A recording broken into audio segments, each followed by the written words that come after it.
네, 샬롬. 이 시간은 오후 샬롬 예배 시간입니다. 우리 정말 주님의 평강이 가득한 이 시간 되기를 소망합니다. 우리 시간이 되었으므로 제가 기도하고 시작하겠습니다. 사랑하는 하나님 아버지, 주님이 나의 주인 되심을 고백합니다. 정말 주님이 없이는 우린 단 한순간도 살아갈 수 없는 우리의 삶의 모든 순간이 주님의 은혜임을 고백합니다. 그래서 우리의 삶의 모든 순간에서 주님을 찬양하며 예배합니다. 또한 이 자리에서 하나님을 예배하는 이 자리에서 우리가 전심 다하여 주님을 높이며 경배하며 나아갑니다. 우리의 마음이 온전히 주께 향하길 간절히 소망합니다. 주님 함께하여 주실 줄 믿사오며 사랑하는 예수님의 이름으로 기도합니다. 아멘. 우리 같이 주 없이 살 수 없네 찬양하겠습니다. 같이 박수치며 찬양합니다. 주 없이 살 수 없네, 주 없이 살 수 없네, 죄인의 구주여. 그 귀한 몸의 피로 날 구속하소서. 구주의 사랑으로 흘리신 보혈이 내 소망 나의 위로 내 영광 됩니다. 주 없이 살 수 없네, 나 혼자 못 서리. 힘없고 부족하며 지혜도 없도다. 내 주는 나의 생명 또 나의 힘이라. 주님을 의지하여 지혜를 얻으리. 주 없이 살 수 없네, 내 주는 아신다. 내 영의 깊은 간구 마음의 소원은 주밖에 나의 마음 니 알아주리요. 내 마음 위로 와사 평온케 하시네. 아멘.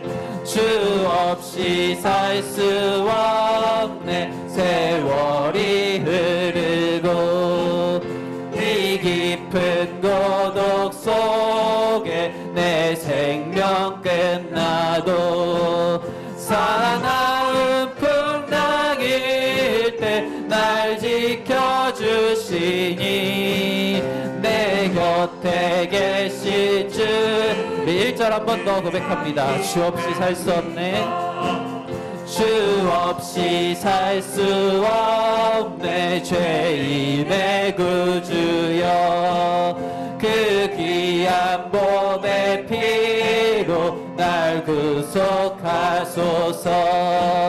구주의 사랑으로 흘리신 보혈이 내 소망 나의 위로 내 구주의 사랑으로, 구주의 사랑으로 흘리신 보혈이 내 소망 나의 위로. 한 번 더 고백합니다. 구주의 사랑으로, 구주의 사랑으로 그 보혈이 내 소망 나의 위로입니다. 내 소망 나의 위로 내 영광 됩니다. 아멘. 구주의 그 사랑 그 보혈이 우리의 소망이자 위로이자 영광임을 고백합니다. 다음으로 저번 주에 같이 배웠던 찬양 일상 한 번 더 같이 고백하겠습니다.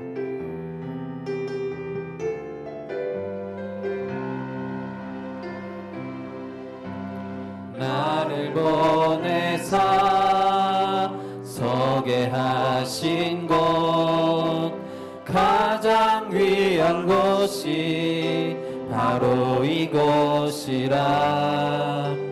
내게 주신 곳 광야와 같아도 믿음과 소망 가지고. 네, 처음부터 한 번 더 고백합니다. 나를 보내사 나를 보내사 서게 하신 곳 가장 귀한 곳이 바로 이곳이라 내게 주신 곳 광야와 같아도 믿음과 소망 가지고 최선을 다하리. 나의 작은 삶 주께 드릴 때 나의 작은 삶 주께 드릴 때 나의 삶을 통해 주 영광 받으리. 내게 맡기신 가장 귀한 이곳 감사와 순종으로 오늘을 살리라. 나의 일상을 통해 하나님께 영광을 나의 일상을 통해 생명의 복음을 내게 맡기신 이곳 나를 부르신 곳에 하나님의 나라가 이루어지길 원하. 처음부터 한 번 더 고백합니다. 나를 보내사 서게 하신 곳 나를 보내사 서게 하신 곳 가장 귀한 곳이 바로 이곳이라 내게 주신 곳 광야와 같아도 믿음과 소망 가지고 최선 나의 작은 삶 주께 드립니다. 나의 작은 삶 주께 드릴 때 나의 삶을 통해 주 영광 받으리. 내게 맡기신 가장 귀한 이곳 감사와 순종으로 오늘을 살리라. 나의 일상을 통해 하나님께 영광을 나의 일상을 통해 생명의 복음을 내게 맡기신 이곳 나를 부르신 곳에 하나님의 나라가 이루어지길 나의 일상을 통해 나의 일상을 통해 하나님께 영광을 나의 일상을 통해 생명의 복음을 내게 맡기신 이곳 나를 부르신 곳에 하나님의 나라가 이루어지길 우리 한 번 더 고백하게 소망합니다. 나의 일상을 통해 나의 일상을 통해 하나님께 영광을 나의 일상을 통해 생명의 복음을 내게 맡기신 이곳 나를 부르신 곳에 하나님의 나라가 이루어지길 원합니다. 내 안에 가장 귀한 것 내 안에 가장 귀한 것 예수를 알미라.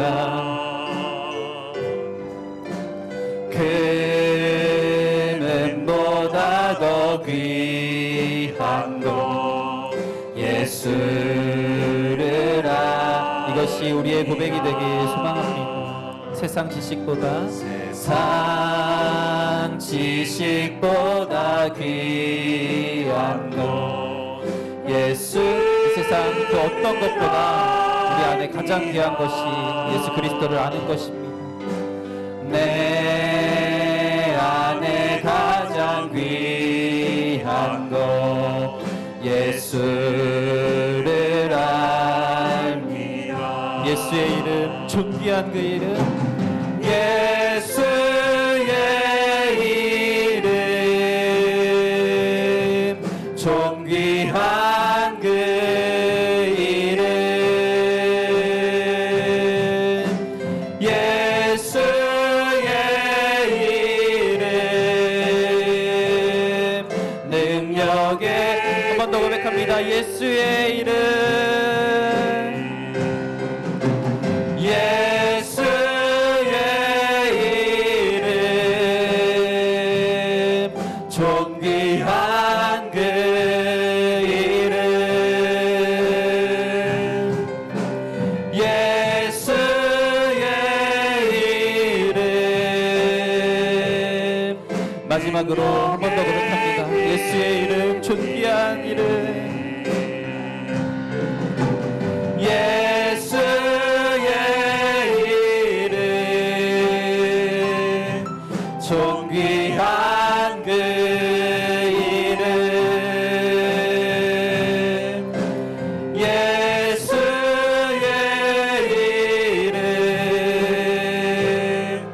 능력의 그 이름. 우리 시간 함께 기도하며 나아가기 소망합니다.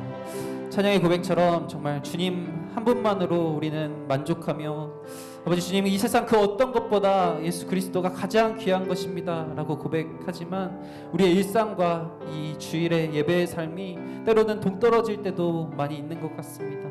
하나님 아버지, 우리가 일상에서 주님을 찬양하며 주님을 경배하며 그것이 이어져서 이 예배의 자리에서 주님을 온전히 찬양할 수 있는 우리의 모습이 되게 하여 주시옵소서. 아버지, 예배 시간, 우리 이 예배 시간 온전히 주님께 향하게 하여 주시고, 우리의 마음이 이 찬양의 고백처럼 예수 그리스도가 우리 안에 가장 귀한 것입니다, 우리가 그렇게 살아가겠습니다, 주님 말씀하시옵소서, 내가 듣겠나이다, 이렇게 고백하며 예배를 위하여 나아갈 수 있는 시간 되게 하여 주시옵소서. 우리 예배를 위하여 다 같이 주여 한번 부르짖고 기도하며 나아갑니다.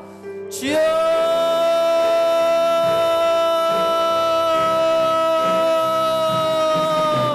아버지 주님, 우리 안에 가장 귀한 것이 예수 그리스도 그 복음을 아는 것입니다. 아버지 주님, 그 문보다 더 귀한 것, 이 세상 지식보다 귀한 것, 이 세상의 그 어떤 명예보다 귀한 것, 아버지 그것이 바로 우리가 복음을 아는 것, 그리고 그 복음을 믿는 것, 그 복음이 우리 안에 있는 것, 그것이 가장 귀한 것임을 고백하며 나아갑니다. 그것을 믿음으로, 우리가 감사함으로 이 시간 주님을 경배하며 주님 앞에 나아갑니다. 이 시간 주님만을 높입니다. 주님, 주님 홀로 영광 받아 주시옵소서. 우리의 마음이 온전히 주께 향하게 하여 주시옵소서. 주여,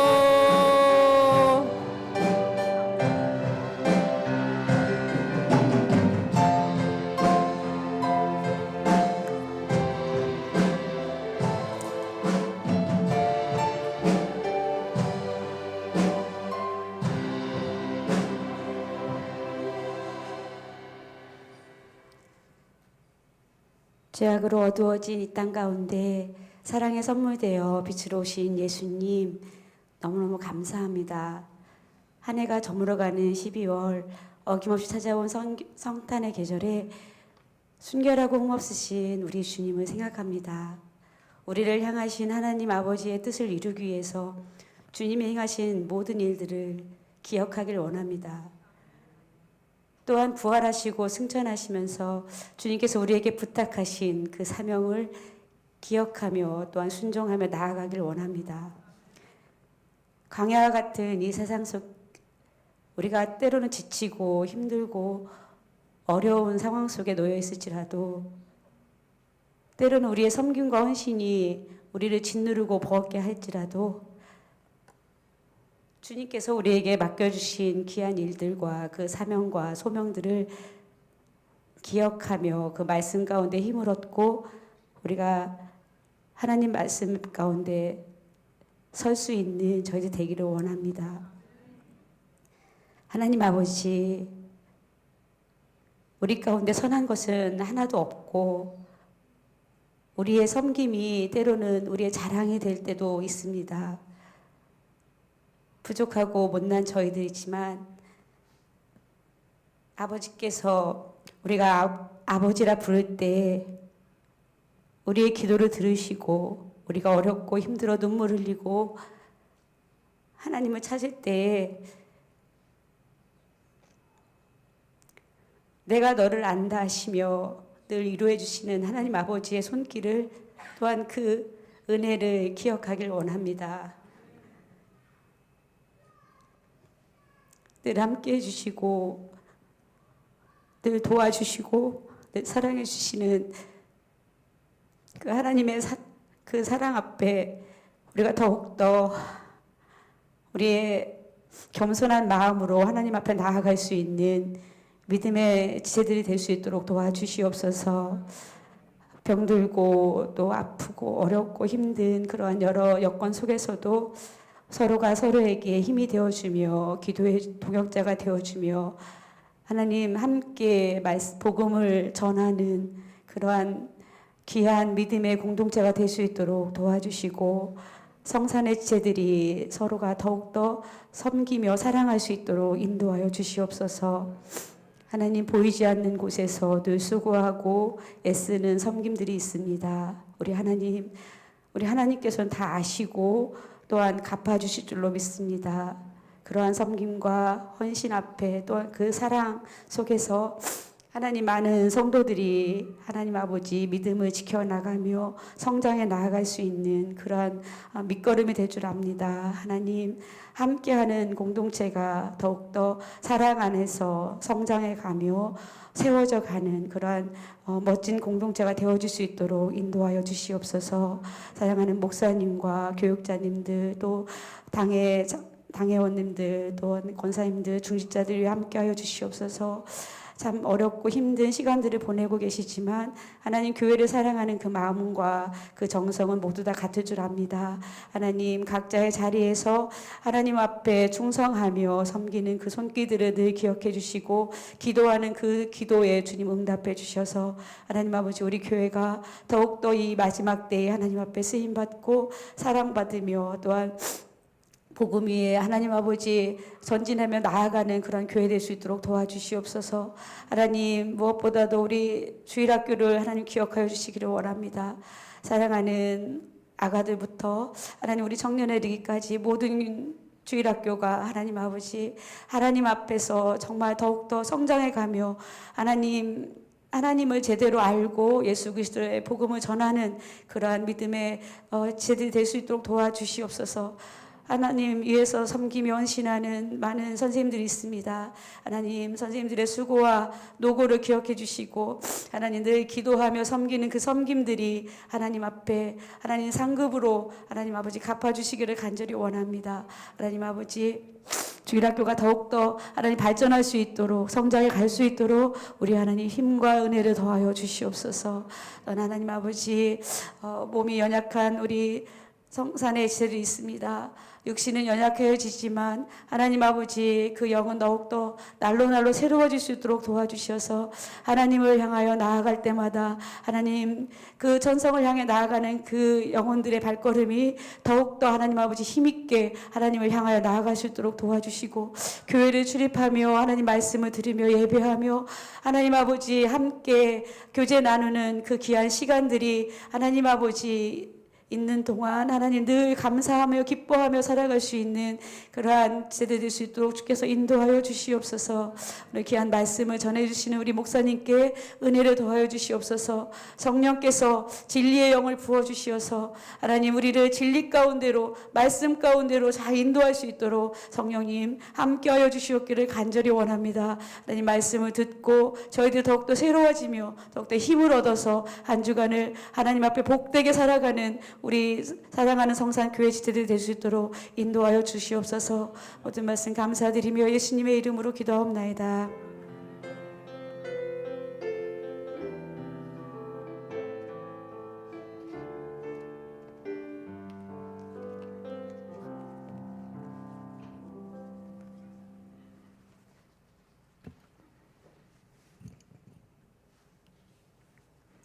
하나님 말씀은 창세기 32장 13절부터 24절까지입니다.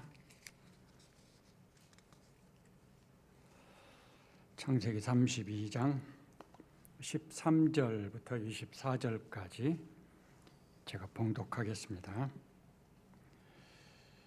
야곱이 거기서 밤을 지내고 그 소유 중에서 형 에서를 위하여 예물을 택하니 암염소가 200이요 숫염소가 20이요 암양이 200이요 숫양이 20이요 젖나는 닭타 30과 그 새끼요 암소가 40이요 황소가 10이요 암나귀가 20이요 그 새끼 나귀가 10이라. 그것을 각각 때로 나누어 종들의 손에 맡기고 그의 종에게 이르되 나보다 앞서 건너가서 각 때로 거리를 두게 하라 하고 그가 또 앞선 자에게 명령하여 이르되 내 형 에서가 너를 만나 묻기를 내가 누구 사람이며 어디로 가느냐 내 앞의 것은 누구의 것이냐 하거든 대답하기를 주의 종 야곱의 것이요 자기 주 에서에게로 보내는 예물이요 며 야곱도 우리 뒤에 있나이다 하라 하고 그 둘째와 셋째와 각 때를 따라가는 자에게 명령하여 이르되 너희도 에서를 만나거든 곧 이같이 그에게 바라고 또 너희는 바라기를 주의 종 야곱이 우리 뒤에 있다 하라 하니 이는 야곱이 바라기를 내가 내 앞에 보내는 예물로 형의 감정을 푼 후에 대면하면 형이 혹시 나를 받아주리라 함이었더라. 그 예물은 그의 앞서 보내고 그는 무리 가운데서 밤을 지내다가 밤에 일어나 두 아내와 두 여종과 11 아들을 인도하여 야복 다루를 건널세 그들을 인도하여 시내를 건너가게 하며 그의 소유도 건너가게 하고 야곱은 홀로 남았더니 아멘. 거기까지입니다.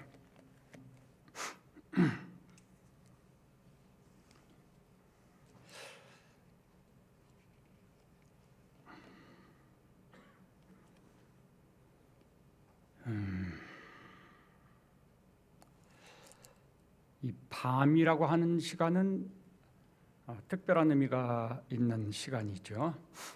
짧은 시간 같아도 매우 긴 시간인 것 같아요. 밤은 또 생각이 많은 시간이고요. 밤을 넘기기 전에 생각했던 것이 밤을 넘기고 아침이 되면 생각이 바뀔 때가 많이 있는 것 같아요. 야곱이 그러했습니다.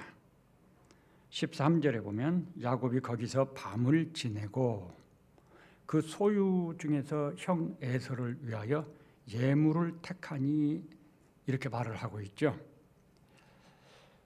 처음에는 에서를 피하는 생각을 가졌습니다. 그래서 두 때로 나누었다고 그랬거든요. 밤사이에 생각이 바뀌었다는 거죠. 이제는 형을 피하려는 생각이 아니라 형을 위하는 생각으로 바뀌었어요. 그래서 에서를 위해서 예물을 준비하는 거죠. 그러면 이렇게 밤사이에 야곱의 생각이 바뀌었으니까 야곱의 마음이 긍정적으로 변했느냐? 그건 아니에요. 20절에 보면은 중간쯤에 이는 야곱이 바라기를 내 앞에 보내는 예물로 형의 감정을 푼 후에 라고 말을 하고 있거든요. 그래서 야곱의 마음이 변한 것이 아니죠. 작전이 변한 것입니다. 처음에는 형을 피하려는 작전. 그런데 밤사이에 생각이 바뀌어서 형을 위하는 그런 모습의 작전으로 바뀐 거죠. 그러면 그렇게 작전이 긍정적이 되고 형을 위하는 이런 마음으로 바뀌었으니까 문제가 해결이 됐느냐? 그건 그렇지 않았죠. 만일 문제가 해결이 됐다면 야곱이 야복나루에 그 밤에 홀로 남아서 있을 리는 없을 것 같아요. 그런데 그 밤에 야곱은 다 건너게 하고 야복나루에 건너지 못하고 혼자 남게 됩니다. 이것은 문제가 해결된 것이 아니었다라는 거죠. 13절에 밤을 지내고 이 표현이 있고요. 21절과 22절에도 보면은 밤을 지내다가 밤에 일어나 하고 밤이 또 나와요. 시간을 생각해 보면 13절과 21, 22절의 그 밤은요, 만 하루의 시간이 지난 게 아닐까, 그런 생각을 할 수가 있습니다. 이 하루 동안에 야곱의 생각이 바뀌었고 야곱이 뭔가 일을 하는 거죠. 자기의 그 지혜를 동원해서 아주 그 나름대로는 정말 최고의 그 어떤 계획을 짜냅니다. 그 계획이 구체적으로 이제 14절부터 쭉 나오는 것이에요. 에서를 위하여서 예물을 택하니, 겉으로 드러난 목적은 예물이라고 했습니다. 에서를 위한 예물. 그리고 이제 구체적으로 보면요, 암 염소가 200이요 숫 염소가 20이요 암양이 200이요 숫 양이 20이요 전나는 낙타 30과 그 새끼요 암소가 40이요 황소가 10이요 암나귀가 20이요 그 새끼 나귀가 10이라. 지금 이 숫자는 에서를 위해서 예물로 준비하고 떼어낸 숫자거든요. 우선 우리가 이 표현을 통해서 알 수 있는 것은 야곱이 엄청난 재벌급 부자였다는 것입니다. 이 짐승들이 이렇게 많은데, 근데 형을 위해서 구분한 짐승들의 숫자가 이 정도로 많다고 하는 것은 여전히 야곱이 지금 자기 소유로 가지고 있는 게 있거든요. 전부 다 주는 건 아닐 테니까요. 이야, 우리 하나님께서 어쨌든 간에 야곱을 정말 복 주셨고 형통하게 하셨구나 라고 하는 걸 알 수가 있습니다. 야곱이 에서를 위해서 준비한 그 정도만 해도 사실 그것도 재벌급 수준이라고 할 수 있겠습니다. 아마 야곱은 형 에서의 마음을 돌리기 위해서니까 이 예물로 구분한 짐승들도 굉장히 좋은 것들로 구분했을 거라고 여겨져요. 근데 이게 모두 5종류잖아요. 그리고 보면 암컷이 많고 숫컷이 적어요. 이게 의미가 있는 것 같아요. 암컷이 많다는 건 뭘까요? 번창할 수 있는 그런 의미가 있는 거죠. 수컷이 많으면, 암컷이 적으면 번창할 수가 없어요. 암컷이 많아야죠. 그래서 상당히 그 생각을 깊게 한 것을 알 수가 있어요. 각각의 때 그 종류들마다 한 때를 이루었어요. 그래서 종들에게 각 때를 나누었잖아요. 그러니까 이 행렬이 모두 5 행렬이라고 생각할 수가 있을 것 같아요.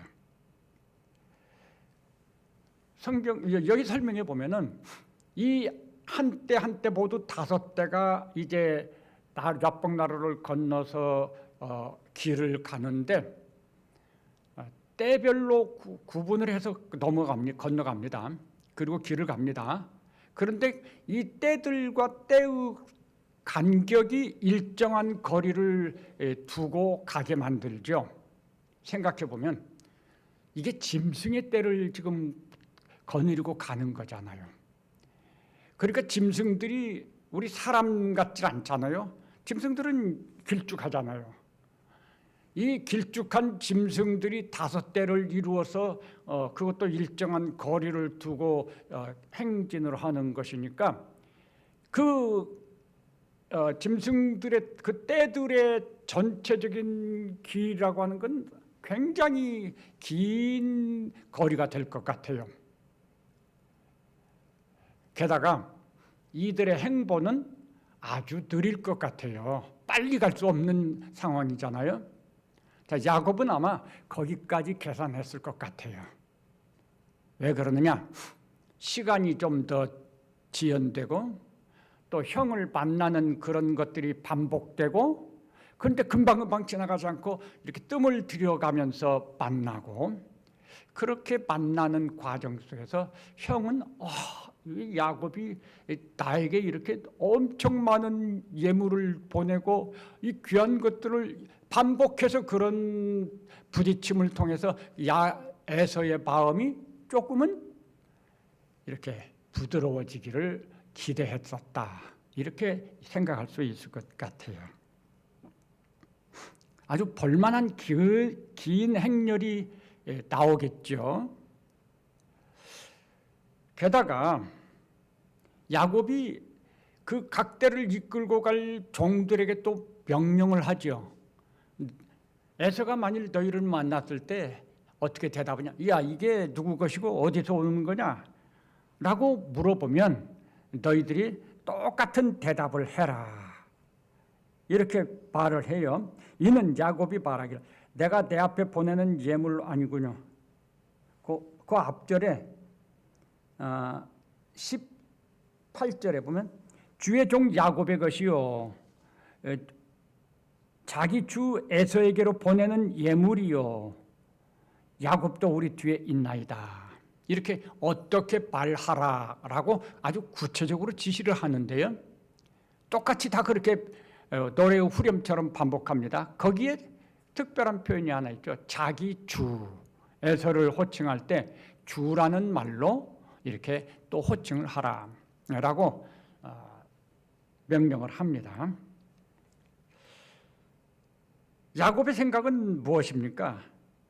방금 20절에서 찾아본 것처럼 이는 야곱이 말하기를 내가 내 앞에 보내는 예물로 형의 감정을 푼 후에 대면하면 형이 혹시 나를 받아주리라 함이었더라. 야곱의 마음이 긍정적으로 변한 게 아니고요. 이런 예물을 통해서 형의 마음을 좀 부드럽게 할 수 있지 않을까라고 기대했다고 하는 것입니다. 다시 말해서 여전히 야곱은 에서가 자기를 해치기 위해서 온다고 믿고 있었다는 거죠. 20여 년이란 오랜 세월이 지났어요. 그런데 야곱은 그 사이에 많이 야곱이 변했죠. 믿음도 가지게 됐고 재물도 많이 소유하게 됐고 하나님의 은총을 받았습니다. 하나님의 인도하심도 알았어요. 정말 많이 변했습니다. 그런데 이 야곱은 20년이라는 세월을 거슬러 올라갑니다. 그래서 예전에 자기가 형 에서를 속이고 대신해서 에서가 받을 축복을 빼앗아 갔고 그때 에서가 엄청 심히 분노하여서 야곱을 해하려고 했었던 그 마음, 그 분노의 마음을 기억하고 그리고 그때로 돌아갔어요. 야곱의 마음속에 지금 에서는 그때의 그 에서가 있는 거예요. 20년 세월 동안 에서도 하나님께서 복을 주셨어요. 야곱보다 먼저 한 민족을 이루고 한 나라를 세워서 다스리고 있는 그런 사람이 됐어요. 에서는 본래가 좀 성격이 호탕한 사람입니다. 에서가 뭐 아쉬울 것이 없어요. 그런 변화에 대해서는 야곱은 별로 생각하지 않는 것 같아요. 20년 전에 자기를 향해서 그 분노하던 에서를 생각하면서 야, 이거 그 에서가 자기를 지금 해치러 오고 있구나. 이렇게밖에는 생각을 안 하는 것이죠. 그래서 자기 나름대로 온갖 지혜를 짜내서 지금 그 상황을 어떻게 이겨나가고 감당할 수 있을까라고 지금 노력을 하는 것이죠. 저는 이 부분에서 야곱에게 한 가지 빠진 게 있구나, 참 아쉬운 게 있구나 그런 생각을 했습니다. 제가 생각한 것은 무언가요? 에서를 만나서 사실요 이 긴 행렬의 맨 앞에 야곱이 있어야 될 거라고 생각을 해요. 근데 여기 보면 야곱은 맨 뒤에 있어요. 여차하면 도망갈 궁리부터 하는 것처럼 보인다는 거죠. 사실 맨 앞자리에 있어야 할 것 같아요. 그리고 앞서서 나아가면서 형 에서를 만나면 형 앞에 머리를 조아리면서 형 미안해. 그때 내가 잘못했어. 이렇게 한마디 하면 좋을 것 같아요. 그런데 야곱은 그런 생각을 못한 것 같아요. 오히려 그 반대로 생각을 하는 거죠. 여기서 이 예물을 준비한다고 했지만요, 이건 사실 예물이 아니라 뇌물이, 성격상 뇌물이 맞겠죠. 합당한 정도는 예물이 되지만 과하면 예물이 아니에요. 뇌물이죠. 예물과 뇌물 분명하게 다른 거예요. 목적이 다른 거죠. 그렇지만 어쨌든 야곱은 자기가 동원할 수 있는 모든 지혜를 다 동원을 했습니다. 그래서 자기 나름대로 노력하고 수고를 했습니다. 문제는 그렇게 했음에도 불구하고 두려움이 사라지지 않는다는 것에 문제가 있는 것이죠. 그래서 21절부터 24절에 보면은 야곱이 다 건너가게 합니다. 마지막으로 자기 가족도 건너가게 합니다. 그리고 이제 본인이 건너가야 할 차례가 됩니다. 그 밤에. 그런데 가족까지 건너 보내놓고 본인이 건너갈 그때에 건너가지 못하고 그냥 그대로 야복나루 건너기 전에 그 자리에 머물러 있는 거죠. 그 밤에 홀로 남게 됐다라고 우리 성경은 가르쳐 줍니다. 홀로 남았더니 이게 어떤 의미를 가진 것일까요? 우리의 삶에서 혹시 홀로 있었던 시간들이 생각이 나시나요? 그런 기억이 있는지 모르겠습니다. 아마 우리가 홀로 남은 시간은 그렇게 썩 즐거운 기억은 아닐 것 같아요. 마음이 씁쓸한 기억이 나오겠죠. 예. 저도 그런 시간들이 많이 있었어요. 제가 귀가 안 들렸기 때문에 저는 더 그런 것들이 많이 있었습니다. 친구들하고 어울려서 이제 곧 성탄절이 돌아오죠. 연말이 되고 아주 가까운 친구들, 교회 친구들 그때 한 10여 명 남자 여자, 그때는 고등학생 때, 고3 때였어요. 모여서 한 친구 집에 조그마한 방에 가서 이제 올라이트라고 했어요. 밤새워서 노는 것을. 그때 그 밤새워서 놀았어요. 근데 그 좁은 방에 그 많은 인원이 모여서 뭘 하고 놉니까? 우리가 무슨 뭐 게임을 한 거 그런 거 아니고요. 그냥 이야기를 하는 거죠. 이런 이야기 저런 이야기 재미있는 이야기도 하고 깔깔깔깔 웃고 그래요. 제 기억으로는 제가 그때 말 한마디를 못했습니다. 왜냐하면 그 친구들이 하는 말을 제대로 알아듣지를 못하니까 반응할 수도 없고 제가 무슨 이야기를 할 수도 없었어요. 우리 친구들이 웃으면 같이 웃고 제가 그렇게 밤을 지낸 적이 있었습니다. 돌아보면 참 씁쓸한 기억이에요. 근데 그런 일들이 삶의 과정 속에서 중간중간 이런 시간들이 있었던 거죠. 그 시간이 어떤 의미가 있을까? 이게 사람의 안목으로는 전혀 좋은 기억이 아닌 것 같아요. 하나님은 왜 그런 시간들을 허락하셨을까? 이게 이제 궁금한 거예요. 왜 하나님 그런 시간을 허락하셨을까? 야곱이 하나님이 그렇게 야곱과 함께 하시고 돌보시고 동행하시고 약속을 하셨는데 왜 하나님이 여기서 이렇게 야곱이 홀로 남게 된 이것을 허락하셨을까? 분명히 하나님께서는 무언가 뜻이 있었을 거라는 생각을 할 수가 있을 것이죠. 우리는 홀로 남은 야곱의 마음을 한번 생각해 보시기 바랍니다. 그 밤에 다 건너갔습니다. 사실 아까 말씀드린 것처럼 자기가 앞장서야 하는 거죠. 그런데 두려운 마음이 크기 때문에 앞장설 수가 없었습니다. 그는 맨 나중이 됐어요. 그리고 그가 건너가야 하는데 그런데 건너지 못하고 있습니다. 밤이 깊어지고 혼자 남았습니다. 그 마음이 어떤 마음이었을까? 두려움에 사로잡혀 있는 거죠. 불안과 초조할 수밖에 없는 거죠.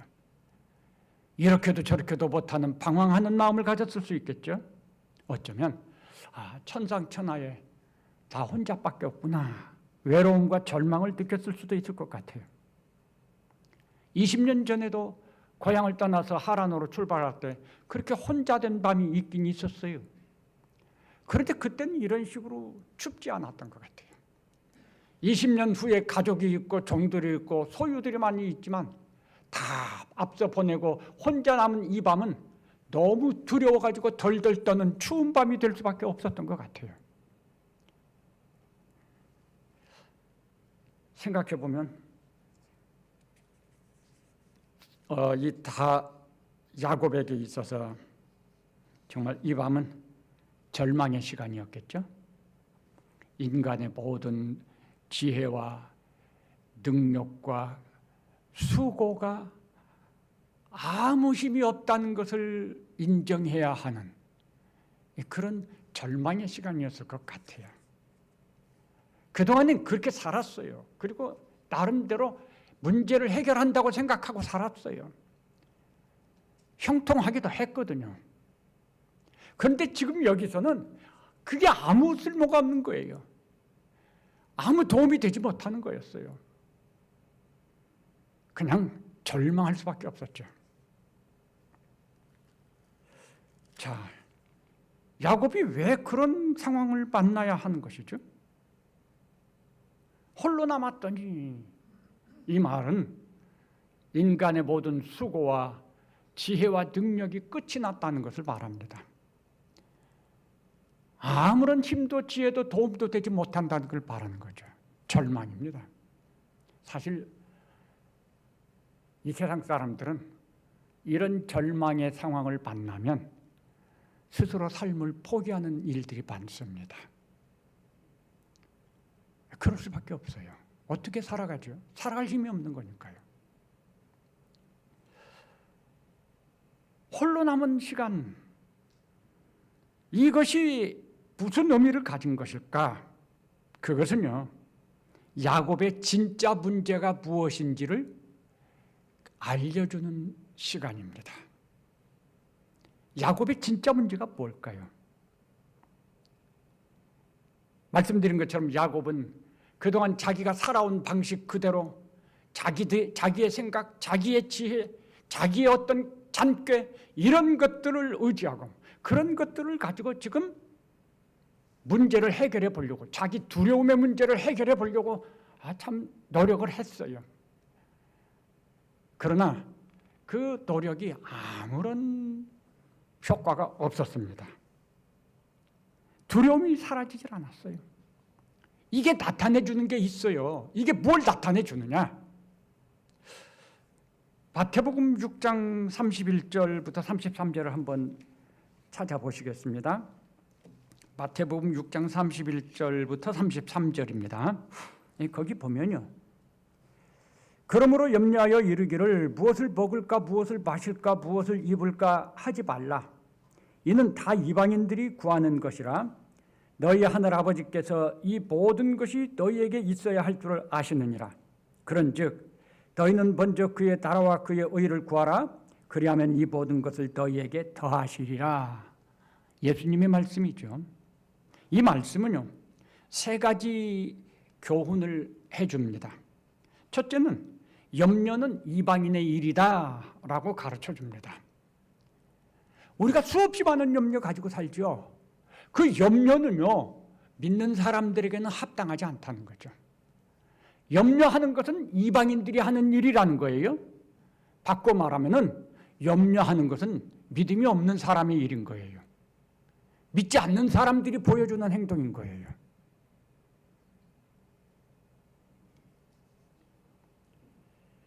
두 번째로, 그러니까 이방인을 닮았다 그 말이 뭐죠? 이방인들은 주인이 누굽니까? 자기 자신입니다. 염려는 이방인이 한다는 말은 다른 말로 하면 우리가 믿는다고 하지만 실제 주인은 내 자신이라는 거죠. 하나님이 아니고 내가 주인이라는 것입니다. 둘째는 하나님 아버지는 우리에게 있어야 할 것을 다 아신다고 말합니다. 그래서 우리의 모든 필요를 공급하신다고 약속을 하십니다. 이 모든 것을 너희에게 더하시리라.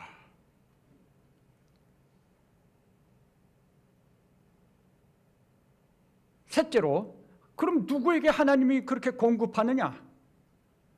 하나님을 아버지로 모신 사람에게 공급한다는 거죠. 다시 말해서 하나님이 주인인 사람에게 하나님은 그렇게 해주신다는 거예요. 그 하나님이 주인인 사람의 특징은 무엇이냐?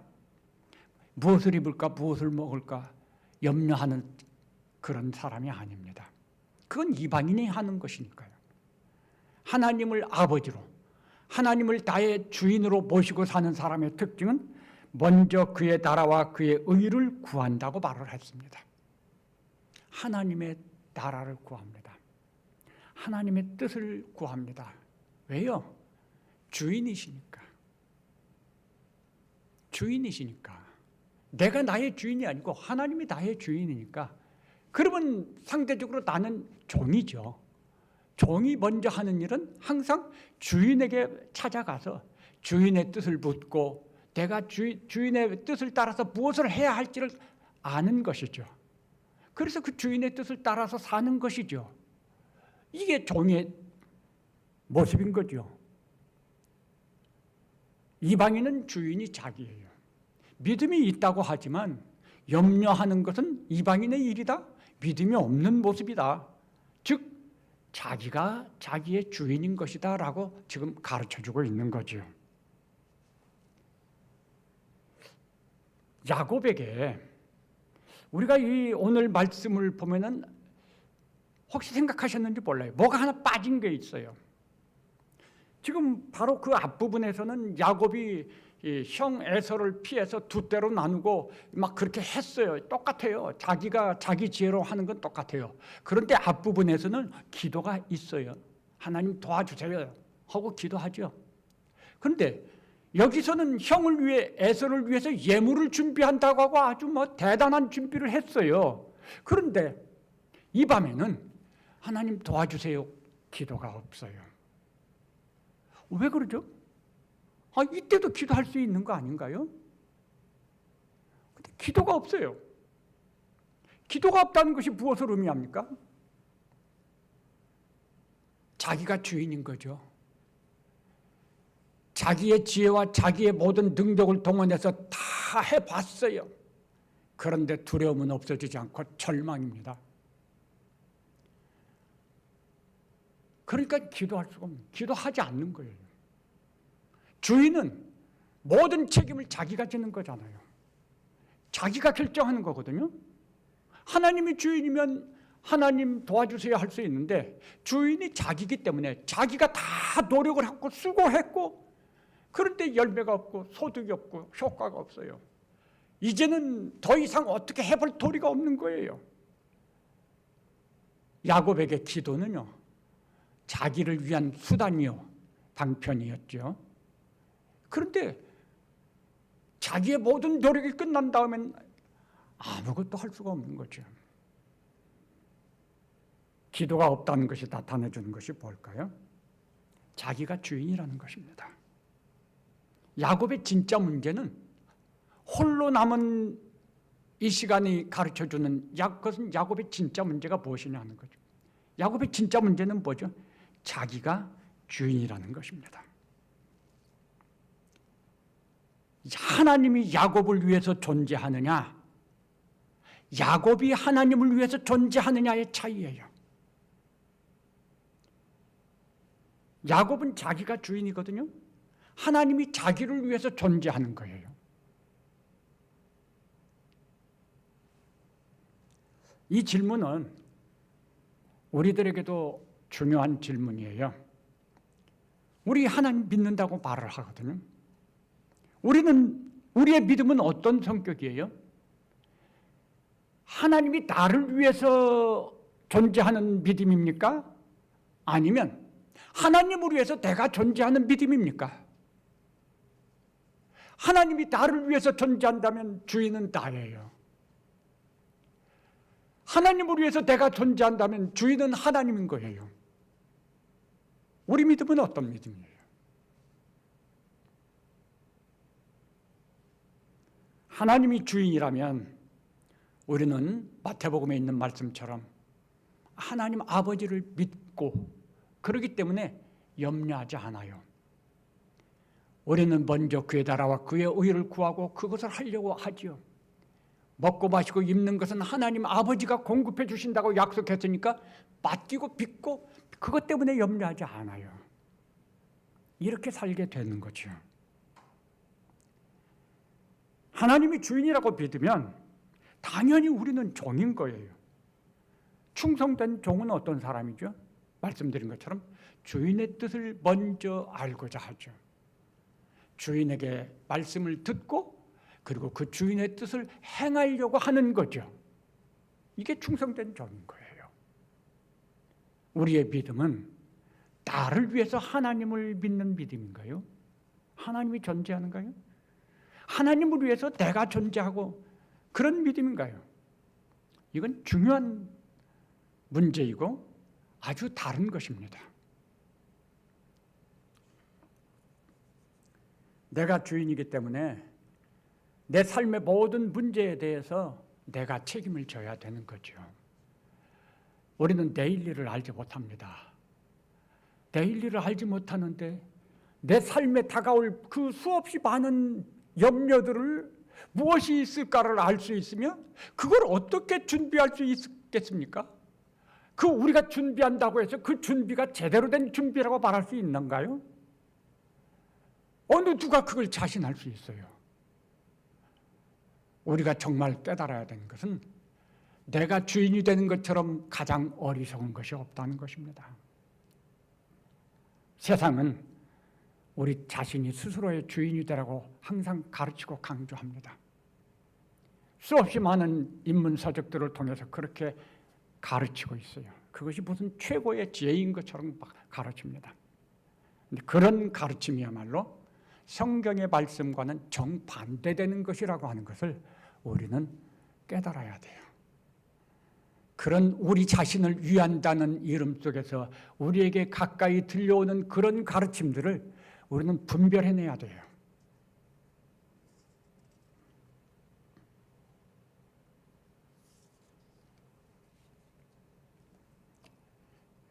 이렇게까지만 말씀드리면 이 홀로 남은 시간이 굉장히 어두운 색깔로 보여지죠.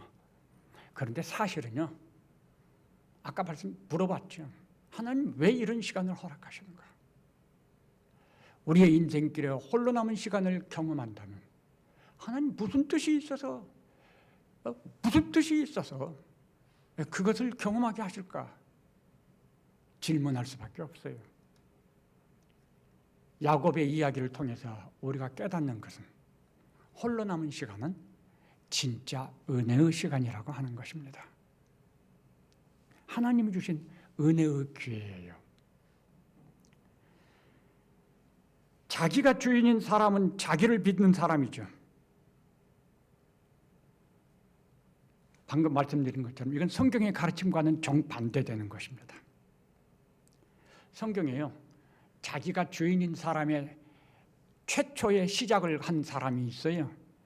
그 사람이 누군지 아시나요? 기억하시겠죠? 가인입니다. 가인은 하나님 앞에 예물을 드릴 때에 자기가 주인이었어요.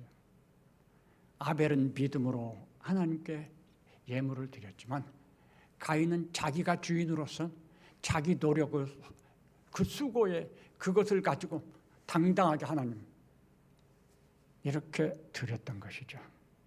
하나님 받아주지 않았어요. 그러자 가인이 그만 기분이 상했죠. 막 분노했습니다. 가인의 악한 마음을 하나님이 아시고 야, 너 조심해. 그렇지 않으면 너 죄가 문 앞에 엎드렸어. 가인은 하나님의 경고를 무시하고 아벨을 죽이는 엄청난 죄를 범하죠. 그 일 때문에 가인은 하나님 앞에서 쫓겨납니다. 그동안의 삶에는 하나님이 우산이 되어 주셨었어요.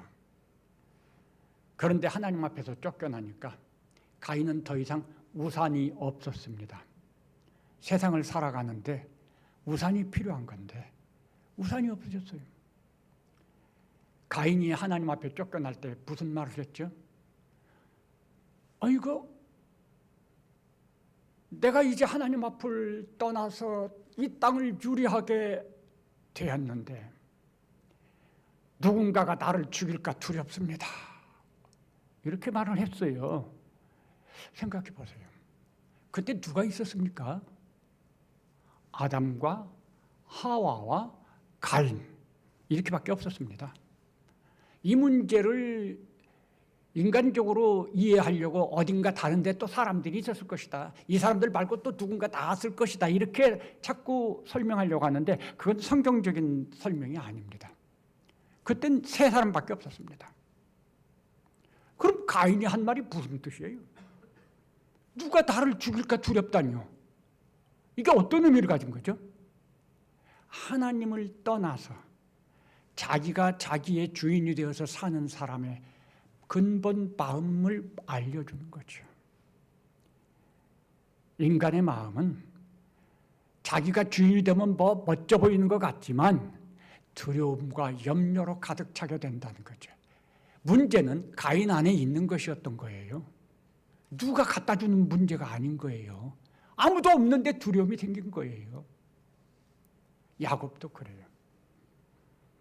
에서가 뭘 어떻게 했다 그런 말은 없잖아요. 에서의 마음을 알 수도 없는 거죠. 문제는 왜 에서에 대해서 그렇게 생각을 하느냐? 문제는 야곱의 마음속에 있는 거였어요.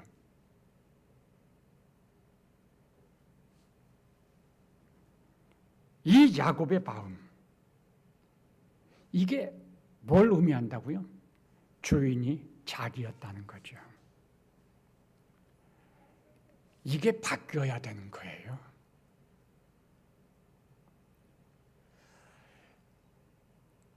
야곱은 홀로 남았죠. 절망의 시간을 만납니다. 모든 지혜와 능력과 수고가 끝나버렸어요. 이제 더 이상 어떻게 할 것이 없어요.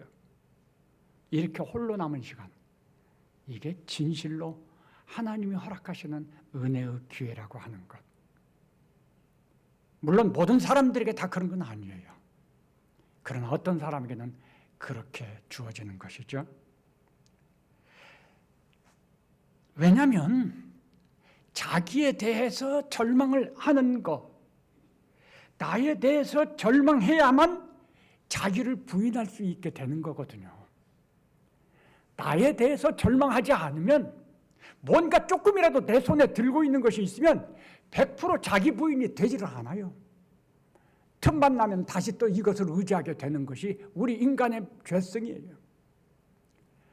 아무것도 없는 나를 보면서 절망해야만 자기를 부인하게 되는 거죠. 자기를 내려놓게 되는 거죠. 내가 주인이 될 수 없다는 걸 알게 되는 거죠. 절망해야만 자기를 부인하게 되고요.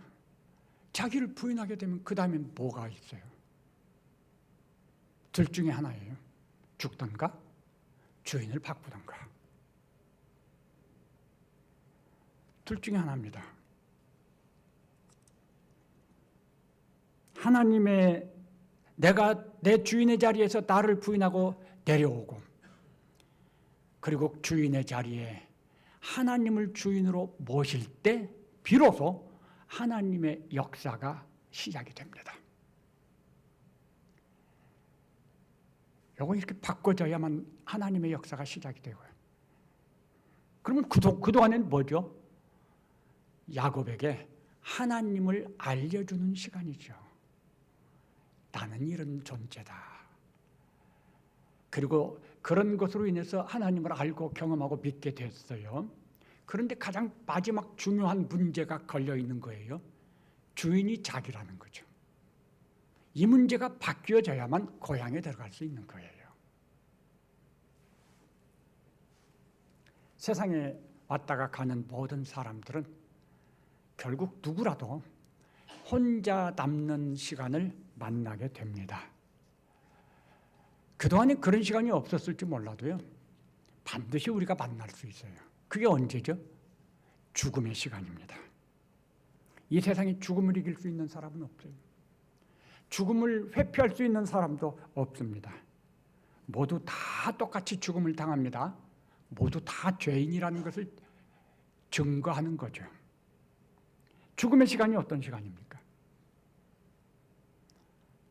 죽는 사람들을 보면은 어떤 사람은 막 분노해요. 화를 내고 큰 소리하고. 어떤 사람은 눈을 부릅뜨기도 해요. 어떤 사람은 죽고 싶지 않다고 발버둥 치고. 그래서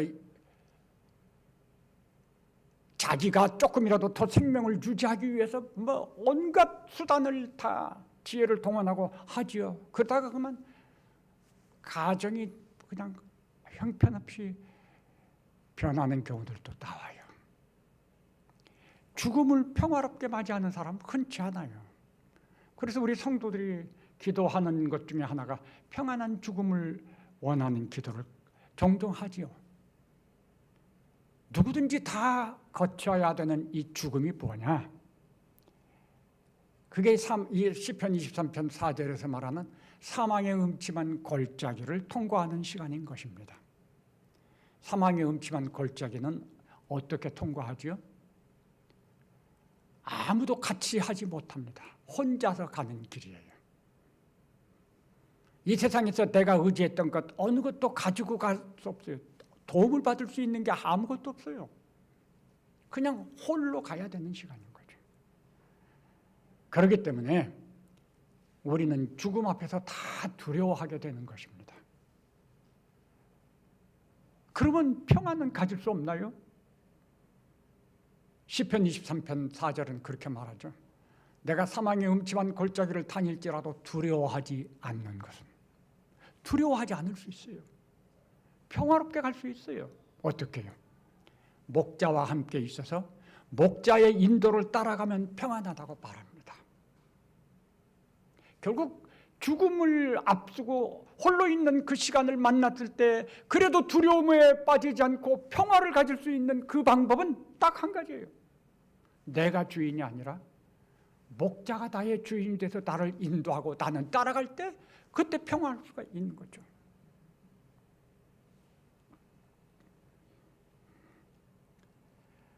죽음의 시간은 홀로 있는 시간이죠. 모든 사람들이 이 시간을 통과하도록 성경은 결정해 놨어요. 왜 하나님께서 그렇게 모든 사람이 통과하도록 결정해 놨을까요? 그것이 단순히 죄의 결과라고만 말할 수 있나요? 그보다 더 큰 하나님의 뜻이 있어요. 그것은 이 세상을 어떻게 살았든지 누구든지 그 마지막 순간에 자기의 삶을 걸어온 길을 돌아보면서 인생을 돌아보면서 하나님을 바라보고 의지할 수 있는 기회를 주는 것이죠. 문을 열어놓은 것이죠. 그 문을 그 마지막 순간을 은혜의 시간으로 삼은 사람이 있죠. 누굽니까? 예수님 곁에 강도 둘 중에 한 사람이 그랬죠. 그 사람 주님과 함께 하나님 나라로 간 것이죠. 이 홀로 남은 시간은요, 인간적으로 보면 정말 씁쓸할 수밖에 없지만, 그런데 역설적으로 이 시간은 하나님께서 허락하시는 은혜의 열린 문인 거예요. 은혜 받을 수 있는 기회인 거예요. 이 시간이 있어서 우리는 자기 존재를 돌아보고 깨닫게 되고, 그래서 내가 잘못 살았구나. 내가 주인이 되면 안 되는 건데 비로소 깨닫고 자기를 부인하고 하나님 하고 엎드리고 하나님을 주인으로 모실 수 있을 수 있는 거죠. 탕자의 이야기는 너무 유명해서 잘 아시죠? 한번 생각해 보세요. 탕자가 어떤 사람이죠? 쉽게 말하면 자기가 주인 노릇하고 싶었던 사람이에요. 아버지 집에서 행복하게 살았습니다. 부족하지 않았습니다. 근데 그거 못마땅했어요. 자기가 주인 노릇하고 싶은 거죠. 그래서 자기 몫의 유산을 다 달라고 졸라서 가지고 나갔습니다.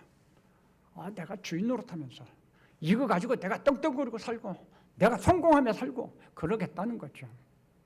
그래서 자기 몫의 유산을 받아가지고 나가서 얼마 동안은 주인 노릇하면서 잘 사는 것 같았어요. 친구들도 많이 생기고 뭐 많은 사람들이 와서 그냥 우러러 보기도 하면서 그렇게 했었어요.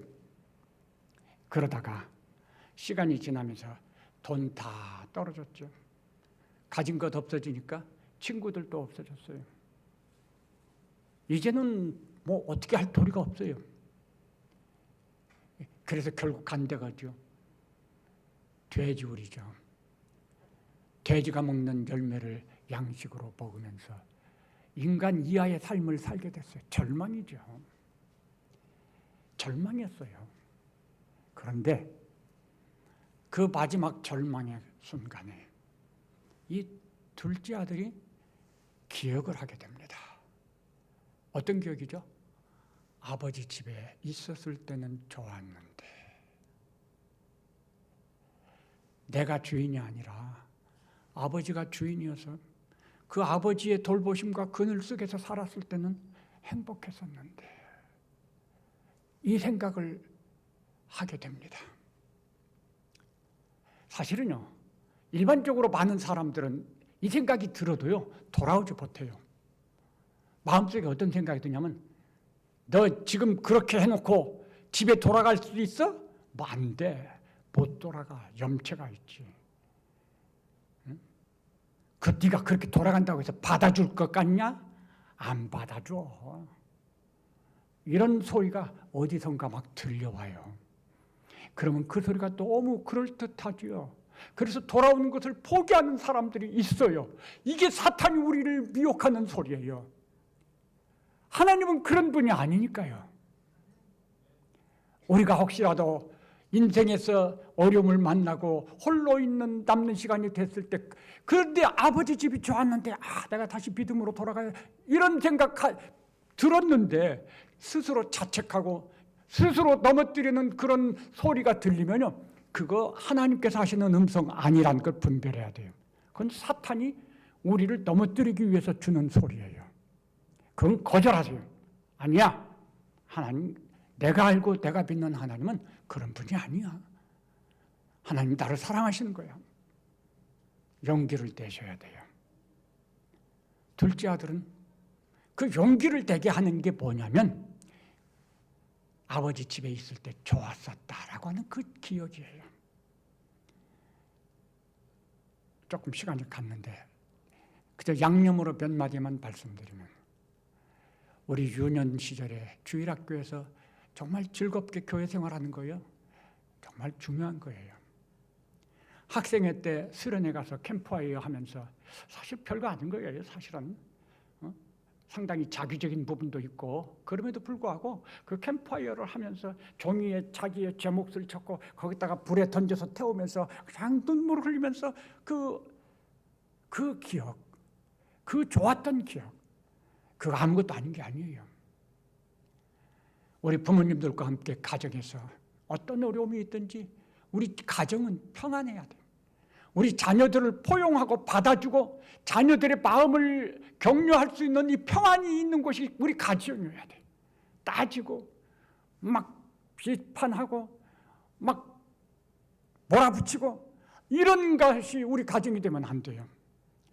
잘못했어도 집을 나가서도 우리 자녀들의 마음속에 우리 집에 가면 그래도 쉴 수 있어. 평안해. 우리 부모님은 이렇게 따지지 않아.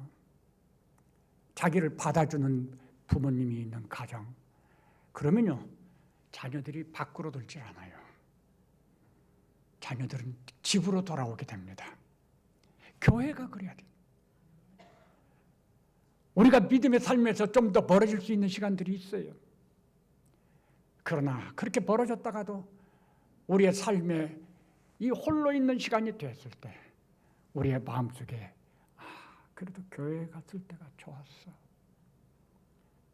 함께 예배드리고 할 때가 좋았다. 우리 성산교회는 그런 교회였어요. 정말 좋은 교회였어.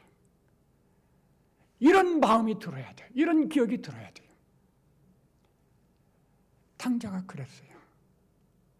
아버지 집이 좋았었다는 거죠. 그래서 용기를 내서 돌아오죠. 아버지는 벌써 번반치에서 거지가 돼서 오는 아들인데도 알아보고 달려나와서 안고 포옹하고 따지고 책망하고 그런 거 한마디도 없어요. 어떻게 지낸다는 말도 붙지 않아요. 뻔하죠. 그 행색이 드러났는데 그 아들을 반갑게 바지에서 인도하고 잔치를 벌이죠. 이게 우리 집인 거예요.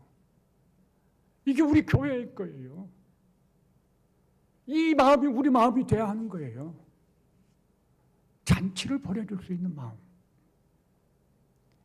우리 하나님 그런 하나님이시. 절망의 시간이 왔을 때 모든 것이 꽉 막히고 홀로 남은 시간이 왔을 때 그 시간이 어떤 시간이라고요? 하나님이 허락하시는 하나님께 자기를 깨닫고 내려놓고 하나님께로 돌아 나올 수 있는 이 놀라운 은혜의 시간이라고 하는 것, 이거 우리 기억하시기를 바랍니다. 하나님이 우리의 삶에 그런 시간들을 허락하실 때 하나님 오해하지 마세요. 왜 나한테는 이러실까? 그게 아니죠. 하나님 정말 나를 사랑하시는구나. 그래서 나를 붙들고 나를 인도하시고 하나님께서 나를 복 주시려고 하시기 때문에 이렇게 하시는 거구나. 하나님 감사합니다. 깨닫고 하나님께로 나오시면 되는 거예요. 홀로 남은 시간은 은혜의 시간인 것입니다. 기도하시겠습니다.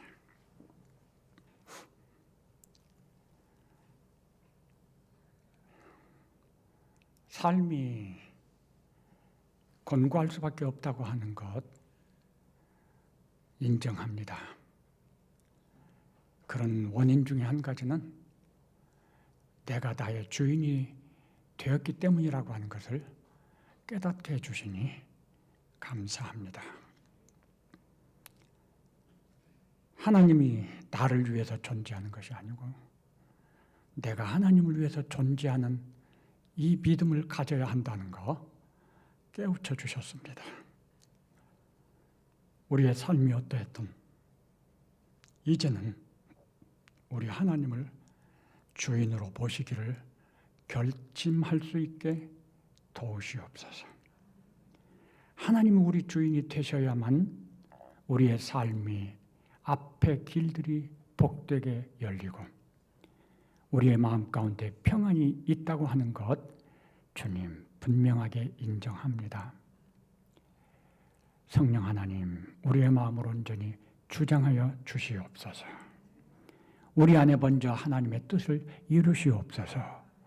감사드립니다. 예수님의 이름으로 기도합니다. 아멘. 지금은 우리 구주 예수 그리스도의 은혜와 하나님 아버지의 크신 사랑과 성령 하나님의 감화, 감동, 충만 교통하시며 우리 모든 성도들과 또 그 가정과 우리 교회 믿음으로 살기를 소망하는 이 땅의 모든 성도들 위해 지금부터 영원토록 함께 계실지어다. 아멘.